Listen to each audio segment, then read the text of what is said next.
Paris ପାରାଅଲିମ୍ପିକ୍ସରେ ଭାରତର 25 ପଦକ ଆଶା। ଭାରତୀୟ ପାରାଅଲିମ୍ପିକ୍ସ କମିଟି ପିସିଆଇ ମୁଖ୍ୟ ଦେବେନ୍ଦ୍ର ଝାଝରିଆ ପୂର୍ବାନୁମାନ କରିଛନ୍ତି ଯେ ପ୍ୟାରିସ୍ ପାରାଅଲିମ୍ପିକ୍ସରେ ଭାରତ ଅନ୍ୟୁନ 25ଟି ପଦକ ହାସଲ କରିବ। ଭାରତ ଏହାର ସର୍ବବୃହତ 84 ଜଣିଆ ଆଥଲେଟିକ୍ସ ଦଳ ପଠାଇଛି। ଭାରତୀୟ ଷ୍ଟାର ସଟଲର ପ୍ରମୋଦ ଭଗତ ବାଦ୍ ପଡ଼ିଥିଲେ ମଧ୍ୟ ଏହା ଭାରତୀୟ ପ୍ରଦର୍ଶନକୁ ପ୍ରଭାବିତ କରିବ ନାହିଁ ବୋଲି ଝାଝରିଆ କହିଛନ୍ତି। ଭାରତୀୟ ଆଥଲେଟମାନେ ଚମତ୍କାର ଫର୍ମରେ ରହିଛନ୍ତି ଏବଂ ସମସ୍ତ ଆଥଲେଟଙ୍କ ପ୍ରସ୍ତୁତି ମଧ୍ୟ ଶୀର୍ଷସ୍ତରୀୟ ରହିଛି। ଭାରତ ଏହାର ପାରାଅଲିମ୍ପିକ୍ସ ଇତିହାସରେ ସର୍ବବୃହତ ଦଳ ପଠାଇଥିବା ବେଳେ ଅତି କମ୍ରେ 25 ପଦକ ଜିତିବ ବୋଲି ଡବଲ ପାରାଅଲିମ୍ପିକ୍ସରେ ସ୍ୱର୍ଣ୍ଣ ବିଜେତା ଝାଝରିଆ କହିଛନ୍ତି। ଚଳିତ ସପ୍ତାହରେ ପୁଞ୍ଜି ବଜାର ବୃଦ୍ଧି ଆଶା। ଚଳିତ ସପ୍ତାହରେ ଦେଶର ପୁଞ୍ଜି ବଜାରରେ ବୃଦ୍ଧି ହେବା ନେଇ ଅନୁମାନ କରାଯାଇଛି। ବଜାରର ବୃଦ୍ଧି ଦିଗରେ ଫେଡେରାଲ ରିଜର୍ଭର open market committee data, global economic data, ଘରୋଇ ଇକୋନୋମିକ୍ ଡାଟା, ଏଫଆଇଆଇ, ଡିଆଇଆଇ ଭଳି ପ୍ରମୁଖ ଦିଗଗୁଡ଼ିକ ବଜାର କିଭଳି ରହିବ ସେ କ୍ଷେତ୍ରରେ ପ୍ରମୁଖ ଭୂମିକା ଗ୍ରହଣ କରିବ। ଗତ ସପ୍ତାହରେ ସେନ୍ସେକ୍ସ 731 ପଏଣ୍ଟ ବୃଦ୍ଧି ହୋଇଥିଲା। ଶୁକ୍ରବାର ବଜାର 1330 ପଏଣ୍ଟ ବୃଦ୍ଧି ହୋଇ 80,436 ପଏଣ୍ଟରେ ରହିଥିଲା। ସେହିଭଳି ନିଫ୍ଟି 400 ପଏଣ୍ଟ ବୃଦ୍ଧି ହୋଇ 24,541 ପଏଣ୍ଟରେ ବନ୍ଦ ହୋଇଛି। ନାଗରିକତାକୁ ନେଇ କଂଗ୍ରେସ ତୁଷ୍ଟିକରଣ ରାଜନୀତି କରିଛି। ଅମିତ ଶାହ ସିଏଏ କେବଳ ଲକ୍ଷାଧିକ ଲୋକଙ୍କୁ ଶରଣ ଦେବାର କାର୍ଯ୍ୟକ୍ରମ ନୁହେଁ, ଦେଶରେ ରହୁଥିବା ଶରଣାର୍ଥୀଙ୍କୁ ନ୍ୟାୟ ଦେବାର ଅନ୍ୟ ନାମ। କଂଗ୍ରେସ ସରକାର ନାଗରିକତାକୁ ନେଇ ସବୁବେଳେ ତୁଷ୍ଟିକରଣ କରିଛି। 1947ରୁ 2014 ଯାଏଁ ଯେଉଁ ଲୋକମାନେ ଦେଶରେ ଶରଣ ନେଇଛନ୍ତି ସେମାନଙ୍କୁ କେବେ ନ୍ୟାୟ ମିଳିପାରିନି। ଏଭଳି ଲୋକମାନେ ପଡ଼ୋଶୀ ଦେଶଗୁଡ଼ିକରୁ ପ୍ରତାଡ଼ିତ ହୋଇଥିବା ବେଳେ ଏଠାରେ ମଧ୍ୟ ସମସ୍ୟାର ସାମ୍ନା କରୁଛନ୍ତି। ପିଢ଼ି ପରେ ପିଢ଼ି ଏମାନେ ନ୍ୟାୟ ଲାଗି ଅପେକ୍ଷାରେ ରହିଛନ୍ତି। ଆମ ସରକାର ଏହି ଲୋକମାନଙ୍କୁ ନ୍ୟାୟ ଦେବାର ବାଟ କାଢ଼ିଲେ ବୋଲି କହିଛନ୍ତି ଅମିତ ଶାହ। ଜମ୍ମୁରେ ଏକାକୀ ନିର୍ବାଚନ ଲଢ଼ିବ ବିଜେପି। ଜମ୍ମୁ କାଶ୍ମୀରରେ 3ଟି ପର୍ଯ୍ୟାୟରେ ଭୋଟ ନେଇ ଘୋଷଣା କରିଛନ୍ତି ନିର୍ବାଚନ କମିଶନ। ଏବେ ବିଭିନ୍ନ ରାଜନୈତିକ ଦଳ ସେଠାରେ ନିର୍ବାଚନ ଲଢ଼ିବା ଲାଗି ଜୋରଦାର ପ୍ରସ୍ତୁତ କଲେଣି। ଏନେଇ ରବିବାର ବୈଠକ ଡାକିଥିଲା ବିଜେପି। ଏହି ଦଳ ଏଠାରେ ଏକାକୀ ନିର୍ବାଚନ ମଇଦାନକୁ ଓହ୍ଲାଇବ ବୋଲି କହିଛି। ରବିବାର ଅନୁଷ୍ଠିତ ବୈଠକରେ କେନ୍ଦ୍ରମନ୍ତ୍ରୀ, ଜମ୍ମୁ କାଶ୍ମୀର ବିଜେପି ବିଧାନସଭା ପ୍ରଭାରୀ Kishan Reddy, national general secretary Arun Chugh ଏବଂ କେନ୍ଦ୍ରମନ୍ତ୍ରୀ ଜିତେନ୍ଦ୍ର ସିଂ ଏହି ବୈଠକରେ ସାମିଲ ହୋଇଥିଲେ। ମହିଳାଙ୍କୁ 12,000 ଟଙ୍କାର ପ୍ରୋତ୍ସାହନ ରାଶି ଦେବ ଝାଡ଼ଖଣ୍ଡ ସରକାର। ଝାଡ଼ଖଣ୍ଡ ସରକାର ମୁଖ୍ୟମନ୍ତ୍ରୀ ମୟା ସମ୍ମାନ ଯୋଜନାର ଶୁଭାରମ୍ଭ କରିଛନ୍ତି। ରକ୍ଷାବନ୍ଧନ ପୂର୍ବରୁ ଆସିଛି ଏହି ଯୋଜନା। ପାକୁର ଜିଲ୍ଲାରେ ଏକ ସ୍ୱତନ୍ତ୍ର କାର୍ଯ୍ୟକ୍ରମରେ ଏହାକୁ ଶୁଭାରମ୍ଭ କରିଛନ୍ତି ମୁଖ୍ୟମନ୍ତ୍ରୀ ହେମନ୍ତ ସୋରେନ। ଏହି ଯୋଜନାରେ 21ରୁ 50 ବର୍ଷର ମହିଳାମାନେ ବାର୍ଷିକ 12,000 ଟଙ୍କାର ପ୍ରୋତ୍ସାହନ ରାଶି ପାଇବେ। ଏହି ଯୋଜନାର ପ୍ରଥମ କିସ୍ତି ଭାବେ 57 ମହିଳାଙ୍କୁ ପ୍ରତ୍ୟେକ 1,000 ଟଙ୍କା ରାଶି ବ୍ୟାଙ୍କ ଖାତାକୁ ସ୍ଥାନାନ୍ତର କରାଯାଇଛି। ଢାକା ବିମାନ ବନ୍ଦରରେ ଏମ୍ପକ୍ସର ସ୍କ୍ରିନିଂ ଆରମ୍ଭ। ଏବେ ଏମ୍ପକ୍ସ ଭୂତାଣୁ ସଂକ୍ରମଣ ବୃଦ୍ଧି ପାଇଛି। ଏହାକୁ ନେଇ ବିଭିନ୍ନ ଦେଶ ସତର୍କତା ପନ୍ଥା ଆପଣାଉଛନ୍ତି। ଏ ଦିଗରେ ବାଂଲାଦେଶ ସରକାର ଢାକା ବିମାନ ବନ୍ଦରରେ ଏମ୍ପକ୍ସ ସ୍କ୍ରିନିଂ ଆରମ୍ଭ କରିବାକୁ ନିଷ୍ପତ୍ତି ନେଇଛନ୍ତି। ଢାକାର ହଜରତ ଶାହଜାଲାଲ ଅନ୍ତର୍ଜାତୀୟ ବିମାନ ବନ୍ଦରରେ ଶନିବାରଠାରୁ ଏ ନେଇ ପ୍ରକ୍ରିୟା ଆରମ୍ଭ ହୋଇଛି। ଉଲ୍ଲେଖଯୋଗ୍ୟ ଯେ ଭାରତ ମଧ୍ୟ ଶନିବାର ଏ ନେଇ ପ୍ରସ୍ତୁତି ବୈଠକ ଡାକିବା ସହ ଘଟଣା ଉପରେ ନଜର ରଖିବାକୁ କର୍ତ୍ତୃପକ୍ଷଙ୍କୁ କହିଛି। ଖାଦ୍ୟ ସାମଗ୍ରୀରେ ମାଇକ୍ରୋପ୍ଲାଷ୍ଟିକ ମିଶ୍ରଣ ଯାଞ୍ଚ ହେବ। ଖାଦ୍ୟ ସାମଗ୍ରୀର ମାଇକ୍ରୋପ୍ଲାଷ୍ଟିକ ମିଶ୍ରଣ ହେଉଥିବା ନିକଟରେ ଏକ ରିପୋର୍ଟ ଆସିଥିଲା।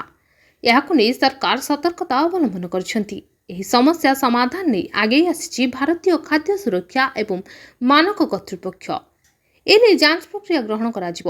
ଏହି ଧାରା କଡ଼ାକଡ଼ି ହେଲେ ମାଇକ୍ରୋପ୍ଲାଷ୍ଟିକ ବ୍ୟବହାର କମିବାରେ ସହାୟକ ହେବ ବୋଲି ଆଶା କରାଯାଉଛି। ଯୁଦ୍ଧ ବିରତି ଲାଗି ଆଲୋଚନା କରିବେ ଇସ୍ରାଏଲ, ହମାସ। ଏବେ ଇସ୍ରାଏଲ ଏବଂ ହମାସ ମଧ୍ୟରେ ଯୁଦ୍ଧ ଜାରି ରହିଛି। ତେବେ ଏହି ଯୁଦ୍ଧରେ ବିରାମ ଲାଗି ଇସ୍ରାଏଲ ଏବଂ ହମାସ ମଧ୍ୟରେ ବୁଧବାରଠାରୁ ଇଜିପ୍ଟର କାଇରୋଠାରେ ଆଲୋଚନା ହେବ ବୋଲି ଏକ ରିପୋର୍ଟ ଆସିଛି। ଯୁଦ୍ଧ ବିରତି ଲାଗି ଇଜିପ୍ଟ, କତାର ଏବଂ ଆମେରିକା ମଧ୍ୟସ୍ଥି କରିବେ ବୋଲି ମିଡିଆ ରିପୋର୍ଟରେ ପ୍ରକାଶ ପାଇଛି। ଏହି 3 ଦେଶର ପ୍ରତିନିଧି ମଙ୍ଗଳବାର ଏବଂ ବୁଧବାର କାଇରୋରେ ଉପସ୍ଥିତ ରହିବେ। ଚଳିତ ସପ୍ତାହରେ ଏହି 3 ଦେଶର ପ୍ରତିନିଧି ଏନେଇ ପ୍ରକ୍ରିୟା ଆରମ୍ଭ କରିଛନ୍ତି। ଦୋହାରୁ ଆରମ୍ଭ ହୋଇଛି ଏହି ଉଦ୍ୟମ। ଟ୍ରମ୍ପଙ୍କ ବାଇବେଲ ବିକ୍ରୟରୁ କୋଟି କୋଟି ଆୟ। ଆମେରିକାର ପୂର୍ବତନ ରାଷ୍ଟ୍ରପତି ଡୋନାଲ୍ଡ ଟ୍ରମ୍ପ ବିଶ୍ୱର ସବୁଠାରୁ ଧନୀ ନେତାଙ୍କ ମଧ୍ୟରେ ଜଣେ ଗଣାଯାନ୍ତି। ଫୋର୍ବସ ଅନୁଯାୟୀ ଟ୍ରମ୍ପଙ୍କ ନେଟୱର୍ଥ 4.5 ବିଲିୟନ ଡଲାର। ତାଙ୍କ ନୂତନ ଆର୍ଥିକ ତଥ୍ୟ ଅନୁଯାୟୀ ସେ ବାଇବେଲ ବିକ୍ରୟରୁ ପ୍ରତିବର୍ଷ ପ୍ରାୟ 2.5 କୋଟି ଟଙ୍କା ରୋଜଗାର କରନ୍ତି। ଗ୍ରୀନରେଡ୍ ବାଇବେଲ ବ୍ୟତୀତ ଟ୍ରମ୍ପଙ୍କ ପୁସ୍ତକ ଲେଟର୍ସରୁ ଟ୍ରମ୍ପଙ୍କୁ 4.4 ମିଲିୟନ ଡଲାର ରୟାଲ୍ଟି ଏବଂ ଏ ମେଗା ଜର୍ଣ୍ଣିରୁ 5 ଲକ୍ଷ ଡଲାର ଆୟ ହୋଇଛି। ରିଏଲ ଇଷ୍ଟେଟ୍, କ୍ରିପ୍ଟୋକରେନ୍ସି ଏବଂ ସୁନା ହେଉଛି ତାଙ୍କ ଆୟର ମୁଖ୍ୟ ଉତ୍ସ। ହରିୟାଣା ନିଯୁକ୍ତିରେ ମହିଳାଙ୍କ ଛାତି ମାପ ନିଆଯିବନି। ହରିୟାଣା ସରକାରୀ ନିଯୁକ୍ତି କ୍ଷେତ୍ରରେ ମହିଳାଙ୍କ ଛାତିର ମାପ ନିଆଯିବନି। ଏହି ନିୟମରେ ଏବେ ବଡ଼ ପରିବର୍ତ୍ତନ କରିଛନ୍ତି ହରିୟାଣା ସରକାର। ବନ ବିଭାଗର ରେଞ୍ଜର, ଡେପୁଟି ରେଞ୍ଜର ଏବଂ ଅନ୍ୟ ପଦବୀଗୁଡ଼ିକ ଲାଗି ଶାରୀରିକ ପରୀକ୍ଷାର ଛାତି ମାପ ନିଆଯିବନି। ଏହି ସର୍ତ୍ତକୁ ହଟାଯାଇଛି। ପୂର୍ବର ମନୋହର ଲାଲ ଖଟ୍ଟର ସରକାର ଏହି ନିୟମ ଆଣିଥିଲେ। ପିଡିପି ନ୍ୟାସନାଲ କନଫରେନ୍ସ ସହ ମେଣ୍ଟ କରିପାରେ କଂଗ୍ରେସ। ଜମ୍ମୁ କାଶ୍ମୀର ବିଧାନସଭା ବିଗୁଲ ବାଜିବା ଆରମ୍ଭ କରିଛି। ଏନେଇ ଏବେ ବିଭିନ୍ନ ଦଳ ପ୍ରସ୍ତୁତି ଜୋରଦାର କରୁଛନ୍ତି। ଜାତୀୟ ଦଳ ମଧ୍ୟ ଏହି ନିର୍ବାଚନ ଲାଗି ରଣନୀତି ପ୍ରସ୍ତୁତ କରୁଛି। ବିଜେପିକୁ ଏହି ନିର୍ବାଚନରେ ଚେକ୍ ଦେବା ଲକ୍ଷ୍ୟ। ଏହାକୁ ନଜରରେ ରଖି ଦଳ ଜମ୍ମୁ କାଶ୍ମୀରର ପିଡିପି ଏବଂ ନ୍ୟାସନାଲ କନଫରେନ୍ସ ସହ ମିଳିତ ହୋଇ ନିର୍ବାଚନ ଲଢ଼ିବା ନେଇ ବିଚାର କରୁଛି। ସେହିଭଳି ପୂର୍ବତନ ମୁଖ୍ୟମନ୍ତ୍ରୀ ଗୁଲାମ ନବୀ ଆଜାଦ ଦଳକୁ ପୁଣି ଥରେ ଫେରନ୍ତୁ ବୋଲି କଂଗ୍ରେସ ଚାହୁଁଛି ବୋଲି ସୂଚନା ଖବରରୁ ପ୍ରକାଶ ପାଇଛି। ନିଜ ପୁଅଙ୍କୁ ଶିକ୍ଷା ଦିଅ। କୋଲକାତା ଡାକ୍ତରୀ ଛାତ୍ରୀ ମାମଲାରେ ସୂର୍ଯ୍ୟ କୁମାରଙ୍କ ଉଦ୍ବେଗ। କୋଲକାତାର ଆର୍ଜିକର ମେଡିକାଲ କଲେଜ ଏବଂ ହସ୍ପିଟାଲରେ ଜଣେ ମହିଳା ଡାକ୍ତରଙ୍କୁ ଦୁଷ୍କର୍ମ ଓ ହତ୍ୟା ଘଟଣାକୁ ନେଇ ସାରା ଦେଶରେ ବିରୋଧ ପ୍ରଦର୍ଶନ ହେଉଛି। ଏହି ଘଟଣାକୁ ନେଇ ଭାରତୀୟ କ୍ରିକେଟର ସୂର୍ଯ୍ୟ କୁମାର ଯାଦବ ଉଦ୍ବେଗ ପ୍ରକାଶ କରିଛନ୍ତି ଏବଂ ସେ ପିଲାମାନଙ୍କୁ ଶିକ୍ଷିତ କରିବାକୁ ପରାମର୍ଶ ଦେଇଛନ୍ତି। ସୂର୍ଯ୍ୟ ଇନଷ୍ଟାଗ୍ରାମରେ ଏହି ବାର୍ତ୍ତା ସେୟାର କରି ଲେଖିଛନ୍ତି ଯେ ତୁମର ଝିଅମାନଙ୍କୁ ସୁରକ୍ଷା ଦିଅ ଏବଂ ତୁମ ପୁଅମାନଙ୍କୁ ଶିକ୍ଷା ଦିଅ। ସେ ତାଙ୍କର ବାପା, ଭାଇ, ସ୍ୱାମୀ ଏବଂ ସାଙ୍ଗମାନଙ୍କୁ ମଧ୍ୟ ଶିକ୍ଷା ଦେବାକୁ ଉତ୍ସାହିତ କରିଛନ୍ତି। ଏହି ଘଟଣାକୁ ନେଇ ଫାଷ୍ଟ ବୋଲର ମହମ୍ମଦ ସିରାଜ ମଧ୍ୟ ପ୍ରତିକ୍ରିୟା ପ୍ରକାଶ କରିଥିଲେ। ସୂର୍ଯ୍ୟ କୁମାର ଯାଦବ ଖୁବ୍ ଶୀଘ୍ର ଦିଲ୍ଲୀ ଟ୍ରଫିରେ ଖେଳିବେ ଏବଂ ଟିମ୍ ଇଣ୍ଡିଆ ପାଇଁ ମଧ୍ୟ ଭଲ ପ୍ରଦର୍ଶନ କରିଛନ୍ତି। ଚଳିତ ସପ୍ତାହରେ ଆସିବ 7 ନୂଆ ଆଇପିଓ। ଆସନ୍ତା ସପ୍ତାହରେ ଆସିବ 7 ନୂଆ ଆଇପିଓ। ଏଥିରେ 2ଟି ମେନ୍ ବୋର୍ଡ ସେଗମେଣ୍ଟରେ ରହିଛି। ମେନ୍ ବୋର୍ଡ ସେଗମେଣ୍ଟରେ ଇଣ୍ଟର ଆର୍ଚ ବିଲ୍ଡିଂ ପ୍ରଡକ୍ଟସ୍ ଲିମିଟେଡର ଆଇପିଓ 19 ଅଗଷ୍ଟ ଏବଂ ଓରିଏଣ୍ଟ ଟେକ୍ନୋଲୋଜିର ଆଇପିଓ 21 ଅଗଷ୍ଟରେ ଆସିବ। ଏସ୍ଏମ୍ଇ ସେଗମେଣ୍ଟରେ ଫୋକସ୍ ଷ୍ଟୁଡିଓ ଏବଂ ବ୍ରେସଫୁଟ୍ ଲଜିଷ୍ଟିକ୍ସ ଆଇପିଓ 19 ଅଗଷ୍ଟରେ ଲଞ୍ଚ ହେବ।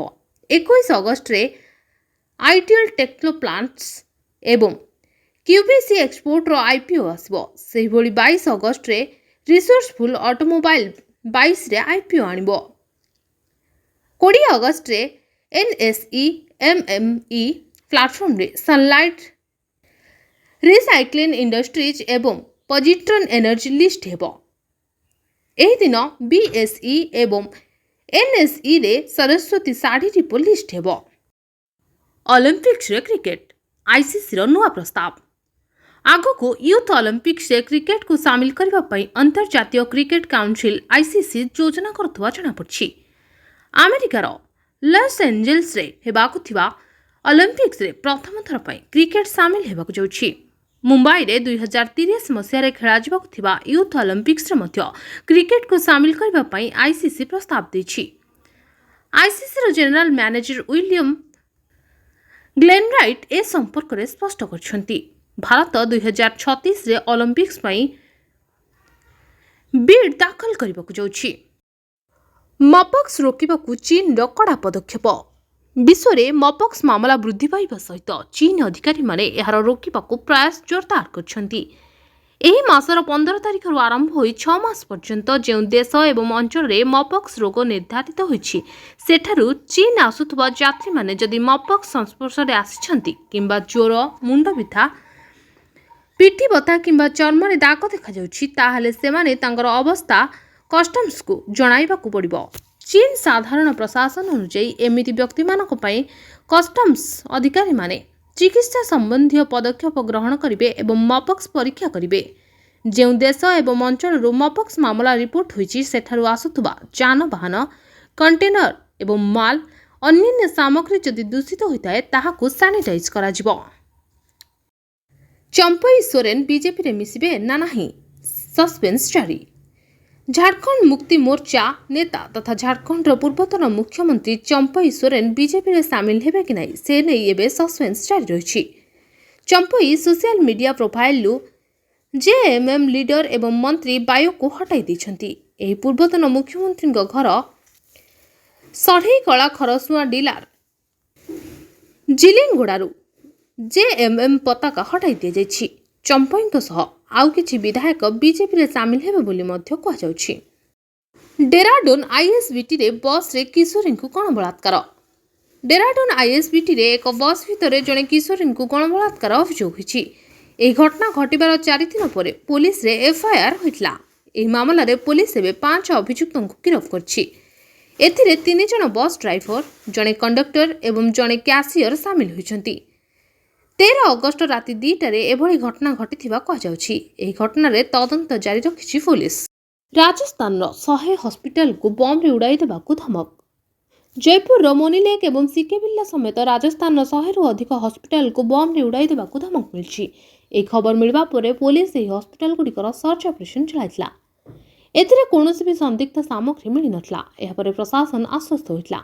एहा पूर्वरु मध्य किछि धमक मिलछि, हेले पूर्वरु मध्य सेभଳି समस्या किछि होई नाही। पुलिस को मेल जोगो एही हॉस्पिटल को उड़ाई देबाकू सूचना मिलबा पुलिस तनाघना आरंभ करछि। Bureau report the news today.